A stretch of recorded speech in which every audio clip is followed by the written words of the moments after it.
नमस्कार दोस्तों, मैं हूं आपके साथ हर्ष पांडे और आप देख रहे हैं त्रिशूल डिफेंस एकेडमी का ऑफिशियल यूट्यूब चैनल। आज हम लोग बात करने वाले हैं अर्नब गोस्वामी की। अर्नब गोस्वामी देश के प्रमुख पत्रकारों में से एक हैं। एक ऐसा पत्रकार जिसने राष्ट्रवाद की नींव आज टीवी इंडस्ट्री में रख दी है। एक ऐसा पत्रकार जो सिस्टम के खिलाफ बोलने से हिचकता नहीं और सिस्टम के खिलाफ बोलने की सजा उसे अब मिल रही है। आज मैं अर्नब गोस्वामी सिर्फ बतौर पत्रकार बात नहीं करने वाला। आज मैं अर्नब गोस्वामी एक फौजी के बेटे के बारे में आपको बताने वाला हूं। अर्नब गोस्वामी लेट कर्नल मनोरंजन गोस्वामी के बेटे हैं, जिन्होंने इंडियन आर्मी में अपनी सर्विसेज 2 दशक तक दी थी। अपने स्वर्गीय पिता की राहों पर चलते हुए उन्होंने भी राष्ट्रवाद की विचारधारा को अपनाया और अपनी पत्रकारिता से देश के जुड़े मुद्दों को उठाया, चाहे वो पालघर में साधुओं की मॉब लिंचिंग हो या फिर सुशांत सिंह राजपूत हत्या का केस। इसके अलावा भी उन्होंने फेक टीआरपी स्कैम और निकिता तोमर लव जिहाद केस पर भी पुरजोर तरीके से अपनी पत्रकारिता का लोहा मनवाया। लेकिन आज जब वो सिस्टम के खिलाफ लड़ रहे हैं तो उन्हें सिस्टम द्वारा सजा दी जा रही है। पहले उन्हें अलीबाग की एक प्राइवेट स्कूल में क्वारंटाइन किया गया, उसके बाद उन्हें तलोजा जेल में डाल दिया गया, जहां पर अंडरवर्ल्ड और आतंकवादियों को रखा जाता है। जी हां, अर्नब गोस्वामी को सच बोलने की सजा दी जा रही है और उन्हें अपराधियों की तरह एक काल कोठरी में डाल दिया गया है। उन्होंने हाई कोर्ट में और सुप्रीम कोर्ट में भी याचिका दायर की है और आज उस पर फैसला आना है। लेकिन इन सब के बीच हम बात करेंगे कि अर्नब गोस्वामी क्यों आज महत्वपूर्ण हो चले हैं। अर्नब गोस्वामी वो पत्रकार हैं जिन्होंने हिंदी बेल्ट से ना आते हुए भी हिंदी भाषा को अपनाया, उस पर मेहनत करी और देश की जनता के साथ जुड़ते हुए राष्ट्रवाद की विचारधारा को आगे बढ़ाया। साधुओं से लेकर सुशांत सिंह राजपूत मामले तक उन्होंने देश के हर मुद्दे पर राष्ट्रवादी जनता की बात रखी। महाराष्ट्र सरकार के खिलाफ साफ तौर पर उन्होंने अकेले मोर्चा खोला और उन्हें देश की जनता का समर्थन भी मिल रहा है। कल मेजर जनरल जीडी बख्शी और अन्य साथियों का डेलीगेशन राष्ट्रपति के पास गया और अर्नब गोस्वामी की रिहाई की बात करी। लेकिन अर्नब जी ने कहा है कि वो डरेंगे नहीं, ना ही वो डरेंगे, ना ही रिपब्लिक मीडिया नेटवर्क हारेगा। अर्नब, तुम कर्नल के बेटे हो, शेर का बच्चा है तू। अबे तू लड़, सारे फौजी तेरे साथ हैं, लड़ो। इससे साफ जाहिर होता है कि देश की जनता अब अर्नब गोस्वामी के साथ है और देश के कोनों कोनों में इसको लेकर विरोध प्रदर्शन हो रहा है।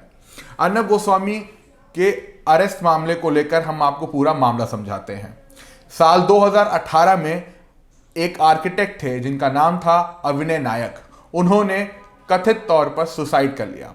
अपने सुसाइड नोट में उन्होंने कहा कि अर्नब गोस्वामी की कंपनी रिपब्लिक मीडिया, जिसके 2 चैनल अंग्रेजी में रिपब्लिक टीवी और हिंदी में रिपब्लिक भारत चलते हैं, उन्होंने उनकी पेमेंट पूरी नहीं की थी, जिससे वो फाइनेंशियल प्रॉब्लम में आ गए और वो सुसाइड करने वाले हैं।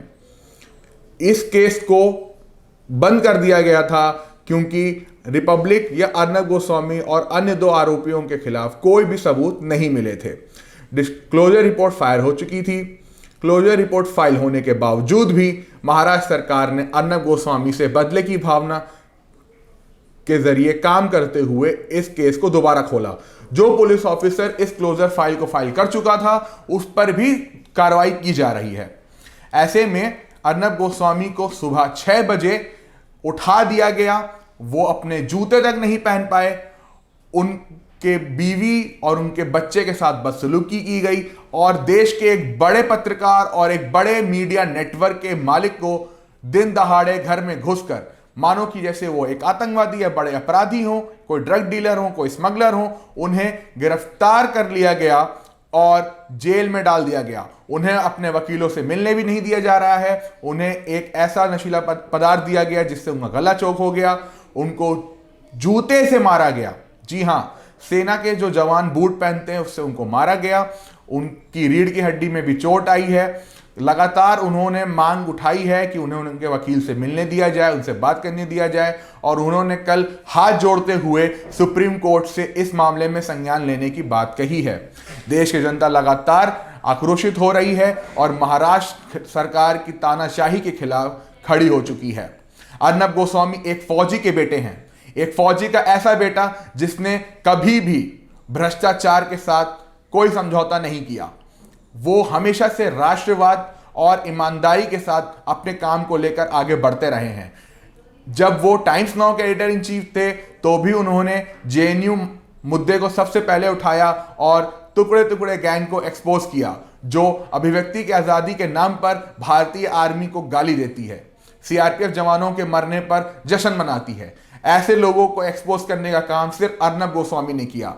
जब सारे पत्रकार खैरात और मजे लूट रहे थे तब वो अर्नब गोस्वामी ही थे जिन्होंने प्रधानमंत्री मनमोहन सिंह को उस समय क्वेश्चन किया CWG से लेकर 2G स्कैम पर, और सारे स्टिंग ऑपरेशंस करके कांग्रेस सरकार को एक्सपोज किया।